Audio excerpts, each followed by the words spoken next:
Sejam bem-vindos a mais um episódio do nosso canal Conexão Hemato. Eu sou Mariana Kerbal e estou aqui com as minhas amigas e cofundadoras desse canal, doutora Morgane Rodrigues, doutora Andresa Alice Feitosa Ribeiro. E hoje a gente vai conversar sobre um tema que a gente recebeu algumas perguntas nos nossas plataformas digitais, que é para que a gente falasse um pouquinho mais sobre a doença do enxerto contra-hospedeiro. Essa é uma complicação do transplante alogênico de medula óssea, então talvez quem não tenha um familiar ou não tenha passado por um transplante ainda não tenha ouvido falar muito, mas eu acho que é bastante interessante saber sobre o transplante, principalmente para quem vai, sobre a doença do enxerto, principalmente para quem vai passar por um transplante, né?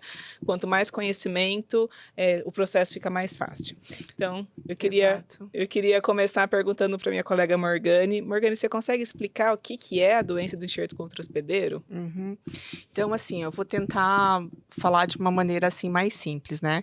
Então, quando a gente vai fazer o transplante, né, o nosso objetivo é limpar a medula, né? Porque a gente precisa trocar essa medula por uma medula nova, né? Então, todo o nosso sistema imunológico a gente vai destruir e a gente vai receber um sistema imunológico totalmente novo, né? Então, vou fazer uma analogia. Vamos supor assim, que nosso corpo é uma cidade e que o nosso sistema imunológico da nossa medula são os soldadinhos que estão aqui para nos defender. E aí a gente vai fazer um tratamento, que a gente fala que é o condicionamento, né, que é aquela preparação que pode envolver quimioterapia, radioterapia, que vai destruir todos esses soldadinhos. E aí a gente vai receber uma medula nova, ou seja, a gente vai receber um novo exército, né, um novo grupo de soldados que vem para ajudar a nos defender e também para combater as células da leucemia, que é o que a gente fala que é o efeito do enxerto contra a leucemia. E também contra infecções. Contra infecções, exato. E por mais, às vezes, que compatível que seja, que a gente sempre tenta encontrar um doador compatível, né? O máximo compatível com a gente, né? Que veja a gente mais ou menos como igual, como se fosse, assim, da família dele, né? Mas, às vezes, né, esses soldados novos aí, eles podem se confundir, né? E aí eles enxergam a gente, algumas coisas na gente como diferente. E aí eles nos atacam. Então, esse nos atacar, que a gente fala que é a doença do enxerto contra o hospedeiro, né? E a gente fala em dois Então, tipos. só, enxerto é a medula nova do doador, hospedeiro é o paciente que recebeu a Isso, medula. Né? é isso aí. Ficar. E aí, a gente tem duas formas de apresentação, né, que a gente fala, que é a doença do enxerto contra hospedeiro aguda e a doença do enxerto contra hospedeiro crônica, né? E o que diferencia elas? Então, por muito tempo, era o tempo. Tá? Então, por exemplo, assim, até os 100 dias do transplante, que a gente começa a contar no dia da infusão da medula, que é o D0, depois a gente começa mais 1, mais 2, mais 3, né? Então, até mais ou menos o D mais 100, tudo que acontecia ali, eu falava que era GVHD agudo. Passou do D mais 100, eu falo, GVHD crônico, né? Mas o que a gente foi vendo, na verdade, que não era bem assim. Né? Que o que vai determinar o que é um é o outro, na verdade, é o tipo de apresentação clínica. Que são os sintomas que o paciente São apresenta. os sintomas. Então, o que seria o GVHD agudo? Né? É tipo uma reação inflamatória que vai pegar basicamente 3 órgãos. A pele, né, que a gente vai ter manchas vermelhas, a gente fala um rash, né? Dermato não gosta que a gente fale rash, né? Que é um eritema, assim, que a gente tem pelo corpo. Um vermelhão na pele. Vermelhão na pele. Para pessoas entenderem. Parece uma alergia. Parece não uma é alergia, mas parece. E pode, inclusive, dar prurido, pode dar coceira, assim, pode até lembrar uma alergia. Então, é um sinal que precisa ficar atento, né? O outro é diarreia, né, que às vezes pode ser pouquinho, às vezes pode ser bem volumosa, mas diarreia esverdeada, pode dar dor de barriga, né? Às vezes, quando ele é mais intenso, às vezes pode ter até um pouco de sangue. E a outra manifestação é o fígado, né? Como é que a gente vê isso? Pelas alterações dos exames de sangue. Ou vai ficando amarelinho, Vai ficando amarelinho, mas basicamente a gente vai acompanhando a alteração dos exames de sangue. Antes de você entrar na aguda, na crônica, que eu sei que você ia falar em seguida, eu ia falar, doutora Andresa, a senhora quer comentar um pouquinho como a gente faz o tratamento para a gente continuar no agudo, depois a gente passa para o crônico? Então, Mariana, assim, como todo transplante onde existe um órgão que veio de uma pessoa e que é diferente daquela pessoa que vai receber, isso também acontece em outros tipos de transplante, você tem que ajustar esse sistema imunológico. Né? Então, a gente fala que quando acontece o transplante, há uma quimera, quer dizer, parte do organismo do indivíduo vai vir de uma outra pessoa Então, pode haver essa reação que a Morgane falou, né? A percepção de que daquela célula do sistema imunológico que não me pertence. Para falar do tratamento, fica difícil falar da prevenção disso. Então, se é um sistema imunológico que está hiperreativo ou percebendo coisas que a gente gostaria que ele não percebesse, o tratamento é muito semelhante à própria profilaxia, que é diminuir a intensidade de resposta desse sistema imunológico. Então, assim, deixar as células menos reativas. E a principal coisa que faz isso é o corticoide, que a gente usa, inclusive, para reações inflamatórias, reações alérgicas. Quando a gente tem uma alergia, alguma coisa, a primeira coisa é o corticoide, que ele vai diminuir a ação desses linfócitos, que são esses soldados que o Morgane mencionou. Mas o objetivo principal é evitar que isso aconteça. Então, isso para a gente vai prevenir esse processo. Mas o primeiro tratamento bom, se você tiver um GVHD, a doença do enxerto contra hospedeiro muito leve, muitas vezes você pode fazer coisas mais simples, como na pele, um corticóide tópico, você pode observar um pouquinho os casos, porque ainda pode ser uma questão de adaptação. Mas se aquilo aumenta de gradação, o tratamento principal é o corticoide. E a gente sabe como o corticoide é difícil, né? O manuseio, ele traz um monte de efeitos colaterais, aumenta o açúcar no sangue, ele pode dar... as pessoas acumulam líquido, pode aumentar a pressão. Então, o corticoide ele é muito bom, mas ele não pode ser usado por muito tempo, né? Então, mas esse é a ação inicial, é o primeiro que você faz. Já tentaram fazer outras coisas, juntar o corticoide com outros elementos para tentar diminuir o tempo de uso, mas o corticoide é o principal. Associado a medicamentos que podem melhorar os sintomas, Sim, claro. obviamente. A senhora falou da pele, dos cremes, mas, por exemplo, na diarreia a gente pode dar algum remédio para ajudar a segurar as fezes, para ajudar a prender, remédio para enjoo, né, medicamentos. É importante a alimentação também, né? O Isso. tipo de alimentação. Então, a gente começa com uma dieta assim, mais restrita no início, né? A tendência é nunca parar a dieta, né? Mas a gente faz algumas adaptações, né? Para deixar esse intestino melhorar, isso que a Andressa falou, desinflamar. E evitar alimentos que soltam mais, às vezes o leite. A pessoa não tem diarreia com leite, mas naquele momento que o intestino está inflamado, ela não consegue digerir bem. Então, a gente restringe um pouco a lactose nesse momento. E eu já deixo um convite, você falou da alimentação, a gente conseguiu convencer uma querida amiga nossa, que é nutróloga, é especialista nisso, a vir conversar com a gente. Então, nos próximos episódios, a gente deve ter novidades também sobre a parte de alimentação. Mas o corticoide, imagina você que está reconstruindo seu sistema imunológico, aí você dá uma medicação que diminui a resposta e você ainda não tem todo aquele sistema imunológico, você muitas vezes ainda não foi revacinado, então aumenta a chance de infecção. Então, a doença do enxerto contra hospedeiro é uma coisa que pode atrapalhar o transplante, não só porque ele pode lesar o fígado e pode dar muita diarreia e você emagrecer, mas o tratamento dele pode trazer complicações outras. Fica uma cadeia de complicações. E aí entra o ponto importante da gente melhorar as prevenções. Eu acho que é importante também a gente falar que isso não significa que o transplante falhou. Sim, eu acho que algumas pessoas pensam assim, não, agora eu estou tendo tudo isso, o meu transplante deu errado, por exemplo, falhou. E eu acho que você trouxe um ponto que é importante destacar, é a diferença da doença do enxerto contra hospedeiro e da rejeição. Exato. Porque a gente vê nos transplantes de órgão sólido, muito se discutia, transplantou o coração e rejeitou o órgão, transplantou o rim e rejeitou o órgão, pulmão, etc.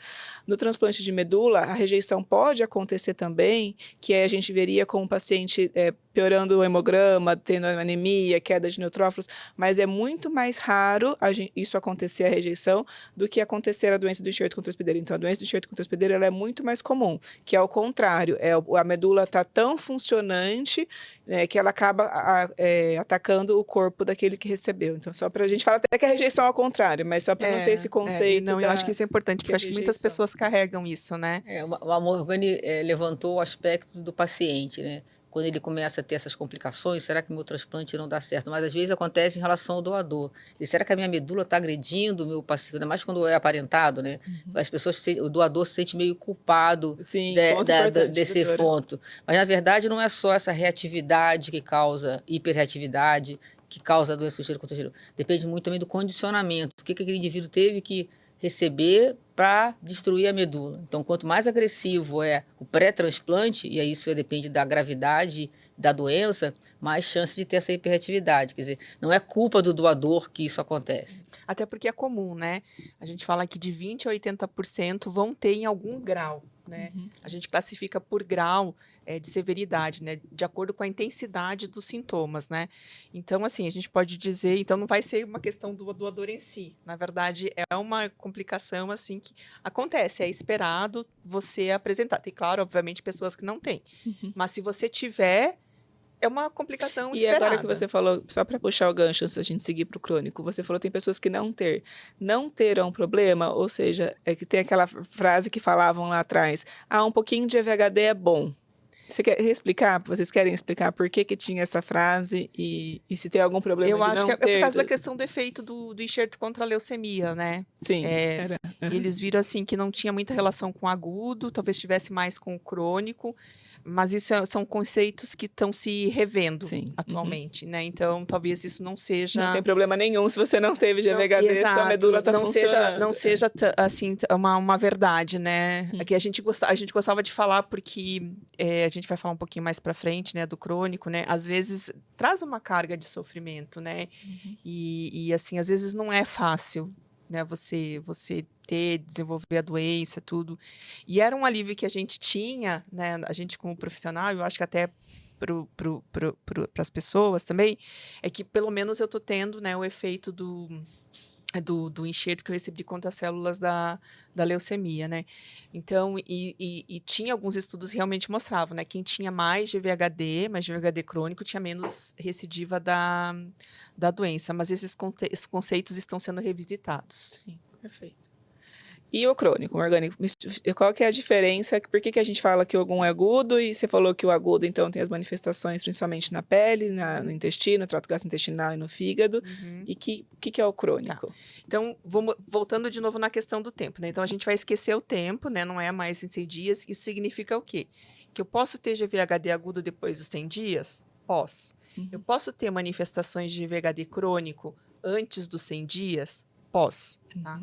Então, a diferença vai ser a apresentação mesmo, tá? O GVHD crônico, ele vai ter manifestações, que a gente fala assim, muito manifestações autoimunes, que vão lembrar doenças reumatológicas, né? E ela pode afetar, assim, vários órgãos, tá?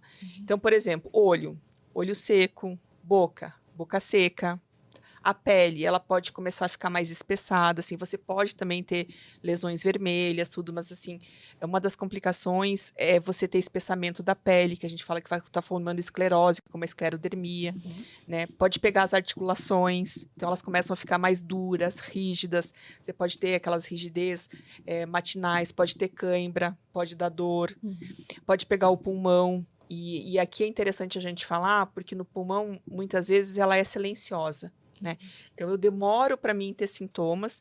É por isso que a gente precisa, no pós-transplante, fazer uma monitorização ativa, né? Então, realizar espirometrias a cada X meses. A gente geralmente faz a cada 3 meses, durante os 2 anos, né? E se o paciente desenvolveu GVHD em algum outro órgão, a gente também segue monitorizando mais de perto. Ou eu tive uma infecção viral, sei lá, uma influenza, uma pneumonia viral.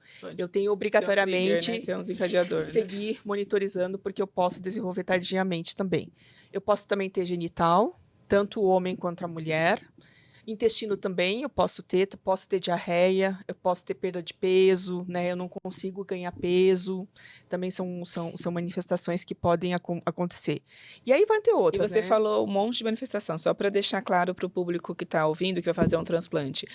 A pessoa não vai ter todas essas manifestações, não, são coisas que a frequência que isso acontece, né? São coisas que podem ter, né? O mais comum é pegar, assim, de acontecer, né? Olho, boca. E assim, olho, pele. eles dizem um olho seco, que muitas vezes a gente fica pingando colírios, né? Exato. Boca Você seca, começa a que sentir que o olho tá ficando mais aquela sensação de areia, sabe? Pode ficar vermelho. Que muita gente tem olho seco mesmo sem fazer transplante. E é por isso que você tocou uma coisa interessante. Assim, é por isso que é importante a gente fazer na avaliação pré, já ter uma avaliação com o oftalmo. Porque muitas pessoas já têm um olho seco, né? Então, a gente vai partir para a comparação desse olho basal seco que essa pessoa tem, né? E se depois ela persistir com o olho seco, não necessariamente quer dizer que ela está fazendo GVHD. E tem alguma relação, paciente que teve o agudo ter o crônico, ou ele Sim. pode ter o crônico sem ter o agudo? Sim, é mais comum, é um dos fatores de risco você desenvolver o GVHD crônico Quem teve o agudo. teve o agudo, é um dos fatores de risco. Mas, obviamente, você pode ter GVHD crônico sem ter A chance é menor. né? menor, mas você pode sim. Tá? E, Então, Morgane, você que faz o ambulatório, né, de especialidade em acompanhamento a longo prazo, em GVHD, só para um paciente que fez um transplante, está ali no D mais 100, 180, tem algum... assim, quem não teve nada, tem alguma... Depois de um ano, a chance dele ter diminui, depois de 2 anos, diminui. só para a pessoa ficar tranquila As chances maiores é no primeiro ano, né, uma média ali de 5 a 6 meses. Mas você pode ter depois de um ano, né? A percentagem é maior, menor, bem menor, mas sim, você pode ter. Por isso que, na verdade, a gente tem que ficar alerta com os sintomas. Então, assim, se autoexaminar, tá? Não achar normal que a sua perna está ficando inchada, ou que você está tendo cãibra, ou que sua articulação está ficando dura. Então, se olhar mesmo no espelho, ver, apalpar, fazer a palpação da pele, do corpo, você está achando dura, alguma coisa assim, volta para o médico, procura. Ah, minha mão está ficando dura, meu tornozelo está ficando duro. Vai para o médico, né, para tirar essa dúvida. Está desconfortável. Ah, eu estou começando a usar mais colírio. Ou com falta de ar, tosse persistente. Então, ficar alerta. Outra coisa, alimentação, né, da boca. É super comum você ficar com sensibilidade. Então, por exemplo, comida picante começa a incomodar. Pasta de dente, escovar, incomoda. Bebida com gás, incomoda. Você comia wasabi ou alguma outra coisa, não consegue mais comer. Então, isso aqui são todos alertas que começam a falar que alguma coisa tá acontecendo. Perfeito. E tratamento? Você quer, doutora Andresa, volta de novo. A senhora falou tratamento do agudo, a senhora quer falar como que é feito do crônico? Mas então, acho que a primeira coisa é que ficou muito claro o que a Morgane falou, que o tratamento de uma doença do enxerto contra hospedeiro, esse GVHD é a sigla em inglês, então a gente tem tão hábito de falar em inglês que a gente fala GVHD, mas é a doença do enxerto contra hospedeiro. Necessita de uma equipe multiprofissional. Não adianta você ir apenas no seu médico. Então, por muitas vezes, você pode até ter feito o transplante num centro bom, mas quando você tem a doença do enxerto contra hospedeiro, acho que aí você tem que juntar forças e ir ou solicitar a avaliação, ou ter a possibilidade de ter um ginecologista que entenda disso, um ortopedista que entenda disso, um reumatologista que também entenda, porque senão a qualidade de vida tende a piorar bastante. Né? Então, obviamente, de novo, a prevenção é o melhor remédio. Né? Se você evita altos graus da doença do enxerto contra hospedeiro aguda, ou você também evita situações que podem desencadear crônica, exposição ao sol excessiva, você ter outras infecções, má higiene da boca, como ela mencionou. Mas, de novo, o tratamento também é a base de corticoide, na dose menor, e e outras medicações, que é muito parecido com o que você usou para prevenir. A boa notícia é que tanto da doença contra hospedeiro aguda, quanto para a doença contra hospedeiro crônica, tem surgido novas opções de tratamento. Infelizmente, nem todas elas disponíveis em todos os hospitais, mas o cenário mudou. Eu que faço transplante há bastante tempo, mudou. Quantos anos? Fala quantos anos. Não vou falar quantos anos. Já mudou bastante. Assim, tem drogas que é usada, inclusive, uma outra doença hematológica, e agora você consegue, assim que o paciente não responde ao corticoide, você já introduzir e evitar que ele fique com terceira e quarta linhas. E a mesma coisa em relação a GVHD crônico, seja para doença, e mesmo para criança também, né? Ou intervenções que sejam até para diminuir a necessidade de uso de corticoide. O corticoide, às vezes, você tem que fazer de maneira bem prolongada no GVHD crônico, diferente no agudo, você quer tirar logo, a dose é menor, mas você tem que fazer, por exemplo, a diminuição muito lentamente, como a Morgane me ensinou. Porque você tem que ter você tem que deixar aquele sistema imunológico se acostumar, aquela célula nova se acostumar a tolerar aquele organismo. Eu acho que isso é importante falar, até por questão de expectativa, né? Então, o agudo, a gente vai tratar aquela coisa inflamatória, vamos apagar o fogo, deixamos lá as cinzas, né? E aí a gente já tira o corticoide. O crônico, não, né? Então, assim, você precisa de muita paciência mesmo. Então, assim, é um tratamento de meses para anos, a depender, tá? E às vezes isso é difícil a gente lidar com isso, porque ninguém quer ficar com efeito colateral, ninguém quer ficar com um tratamento a longo prazo. Mas é super importante assim a gente ter essa paciência, porque em algum momento o nosso sistema imunológico ele vai entrar no que a gente chama de imunotolerância. O que é isso? Nós vamos ficar amiguinho. Aqueles soldadinhos lá que poderiam me reconhecer como estranho, vai ficar meu amigo, já reconhece que a gente está do lado deles e não vai mais me atacar, né? Então, e aí é nesse momento, né, que eu vou ter condições de realmente começar a baixar a imunossupressão e tirando lentamente, né? Então, a gente fala assim que depende muito do tipo de fonte que você recebeu. Se você recebeu fonte de sangue periférico, a média do... Que é quando o doador coleta doando pela veia do braço. Isso. Né? Ou catéter. Né? Então, uma média ali é de 2 para 3 anos do momento do diagnóstico. Agora, com essas novas drogas, a gente não sabe ainda. Pode ser que mude, pode ser que a gente consiga tirar até um pouco antes, né? Quando recebe da medula óssea, quando a gente coleta no osso mesmo, né? Coleta diretamente ali da fábrica da medula. Isso, coleta diretamente da fábrica da medula. Então, é um pouco menos, sei lá, 2 anos, né? E de cordão umbilical, 1 ano. Né? Mais ou menos esse é o tempo que a gente espera. Mas como a Andresa falou, a gente está tendo uma revolução mesmo, né?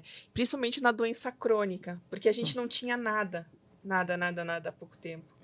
E agora a gente já está tendo medicações que foram desenvolvidas especificamente para doença crônica, resultados, com resultados bem bons, né? E tem mais ainda medicação chegando, né?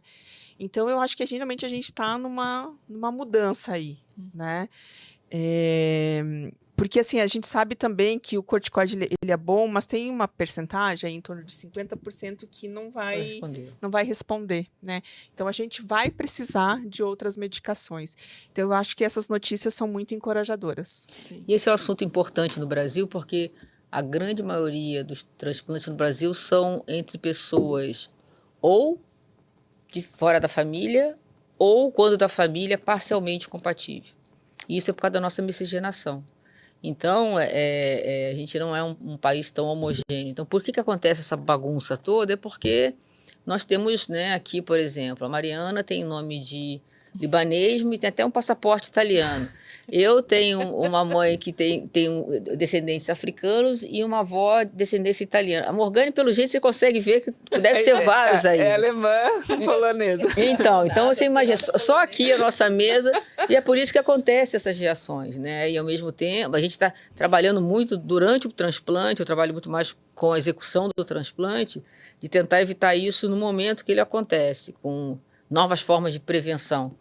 Mas até isso acontece porque não são pessoas iguais, né?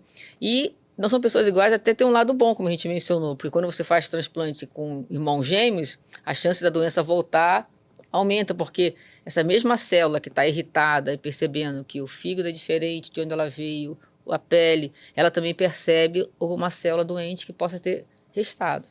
Então, a questão é o equilíbrio, né? A senhora tocou num ponto que eu acho que é essencial até para quem vai para o transplante. A gente conseguiu, tem conseguido melhorar bastante também as maneiras de prevenir. Então, talvez os resultados de quem transplantou, dos estudos de 10 anos atrás, já não refletem a realidade atual, já que a gente melhorou bastante. E isso se deve principalmente pela estratégia que a gente fala que é a ciclo pós, né? Alguém já ouviu esse nome, mas é a estratégia que foi desenvolvida para poder fazer o transplante metade compatível, como a senhora falou, o haplo idêntico. A gente foi vendo que os resultados eram tão bons com relação à doença do enxerto contra hospedeiro que era até melhor do que o que a gente tinha com o transplante compatível, então entendeu-se que era por conta da prevenção que era melhor, e a gente vem trazendo essa estratégia para o transplante compatível. Então a gente usa essa estratégia com a ciclofosfamida também em alguém que vai fazer um doador do banco ou até um irmão 100% compatível. E a gente vem tendo também resultados muito bons com relação a essa doença do enxerto contra hospedeiro. Óbvio que agora a gente vem estudando se a dose tem que ser a mesma, se os remédios utilizados tem que ser os 3, né, que a gente utiliza, os mesmos. Talvez a gente consiga reduzir isso, e se a gente conseguir reduzir é bom porque a gente tem menos infecção, tem menos imunossupressão, mas a gente melhorou, né? Então a gente tem uma ótima notícia também como prevenção da doença do enxerto contra o hospedeiro, né? Exato. Exato. Eu gosto bastante do tema, porque foi o tema que a doutora Andresa até me ajudou a bolar meu doutorado na época, né, de como a gente faria, mas eu fiz a avaliação de como a imunidade se recupera depois que a gente faz um transplante com doador do banco, usando a estratégia clássica que a gente utilizava, ou essa estratégia nova da ciclofosfamida, e a gente consegue entender um pouco o que você falou, como esses soldadinhos voltam, qual estratégia, o que a gente está fazendo com o sistema imune com cada tipo de estratégia, e até é bom saber que existe essa imunotolerância, porque no transplante de medula óssea a gente tem alguma coisa que a gente não tem no transplante de órgão sólido, que é por ter a imunotolerância a gente consegue tirar a imunossupressão em um momento, né? Então, se o paciente não tem doença do enxerto contra o hospedeiro, por volta de 6 meses a gente já está fazendo essa retirada. Então, o paciente vai chegar uma hora que ele não vai estar com nenhum imunossupressor vivendo normalmente. Isso é bom para quem está nos escutando, não é esse pesadelo durante muito tempo. Eu sempre falo assim, vai ter um período do seu transplante, da sua vida, no pós-transplante, que vai ser complicado, né? Porque vai estar ainda se ajustando as coisas, né? Então, é um cobertor que não é curto, mas ele é bem justinho. Porque se você puxar muito, você abre guarda para infecções virais, que foi o que a Mariana estudou. Se você também não dá muito, você dá uma chance dessas reações que podem atrapalhar a função de órgãos importantes, como o fígado e tal. Mas isso tende a se resolver com o tempo. Então, é um mar revolto, uma travessia revolta, mas tende depois a entrar no mar calmo e feliz, graças a Deus. Eu gostaria de deixar uma mensagem, assim, também. Isso foi uma coisa que eu aprendi com o paciente, né? No tempo que eu estava fazendo meu estágio em Seattle lá. E foi um paciente que me ensinou isso, tá? Era uma paciente que já estava há algum tempo com a doença do enxerto contra o hospedeiro crônico. Ela tinha esclerodermia, né? Então, a pele já bem enrijecida, assim, perna, braço. E aí, eu fui ver essa paciente. E aí, ela começou a me contar, não, porque eu tô voltando agora de férias do Havaí, e não sei mais o quê, e depois eu vou viajar para não sei mais onde, e não sei... Aí, eu fiquei olhando para ela, porque, assim, na minha cabeça, não era concebível que uma pessoa com uma doença naquele nível, assim, né, com bastante esclerodermia, tudo, estava tendo uma vida praticamente normal, entendeu? Então, ela falava, quer dizer, assim, na verdade, ela vivia apesar da doença, ela não vivia por causa da doença, ela vivia apesar de, não por causa de, né? Então, aquilo, assim, abriu completamente, né? Então, não quer dizer que porque você está com a doença, que você tem essas limitações, você não pode ter uma vida, né? Você não pode fazer coisas que você queira, você não pode não fazer planos. Então, eu acho que a mensagem que aquela paciente... E eu mudei completamente depois daquilo, né? Então, assim, a gente vive apesar do doente. A gente não é a doença, né? Então, eu acho que isso mudou muito e eu tento passar isso para os meus pacientes. E por mais que às vezes seja duro, né? Eu acho que a gente tem que levar por esse lado. E só para deixar mais uma vez claro que você está falando que você faz um ambulatório que é disso, né? Então você vê os pacientes com isso com muita frequência, mas no grupo geral de pacientes que vão transplantar, muitos e muitos e muitos não vão ter essa complicação e vão passar o transplante muito bem, vão conseguir tirar a imunossupressão por 6 meses e ficarem sem essa doença, né? Só para a gente também não parecer que todo mundo vai ter. Acho que a gente tem que deixar essa mensagem clara que muitos pacientes não têm essa complicação. Mas quem tem muitos tratamentos. Uma equipe multidisciplinar é essencial para a gente fazer o melhor cuidado possível, assim como a doutora Andresa falou. E a gente também está aqui à disposição para tirar dúvidas. Se alguém quiser mandar alguma pergunta, a gente está à disposição para, em futuros podcasts, a gente responder ou a gente responde pelas mídias sociais mesmo. Tá bom? Muito obrigada, doutora Andresa. Obrigada, Morgane. E até a próxima. Muito obrigada a todos que estão nos ouvindo.